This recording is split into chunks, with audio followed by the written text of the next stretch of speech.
നമസ്തേ പ്രിയ പ്രേക്ഷകः അത്ര ശ്രീമദ് വേദവ്യാസേന വിരചിതായാः ഭഗവദ്ഗീതായാः ജ്ഞാനകർമ്മസന്യാസയോഗമിതി ചതുർത്ഥാധ്യായാത് സ്വീകൃതः ചതുർത്ഥः ശ്ലോകः അഹമത്ര പഠാമി.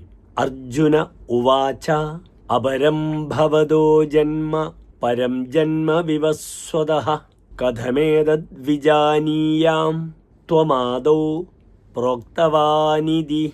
അത ശ്ലോകസ്യ പദച്ഛേദः.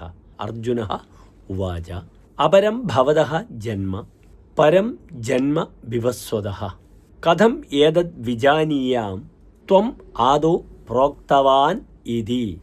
അനന്തരം ശ്ലോകസ്യ അന്വയഃ. ഭവതഃ ജന്മ അപരം വിവസ്വതഃ ജന്മ പരം ത്വം ആദൗ ഏതദ് പ്രോക്തവാൻ ഇതി കഥം വിജാനീയാം. അന്തേ ശ്ലോകസ്യ സാരാംശശ്ച. അർജുനഃ ഇത്തം ഭഗവന്തം കൃഷ്ണം പ്രതി ഉവാച ഭോ ഭഗവൻ ഭവതഃ ജനനം വർത്തമാനകാലേ ഏവ ആസീത്. ഭഗവാൻ സൂര്യസ്യ ജനനം ച ബഹുവർഷാത് പൂർവമേവ ആസീത് ച. അതഃ യോഗോയം ഭവതാ ഭഗവാൻ സൂര്യം പ്രതി ഉപദിഷ്ടഃ അസ്തി ഇതി അഹം കഥം വിശ്വാസം കുര്യാം. ധന്യവാദः.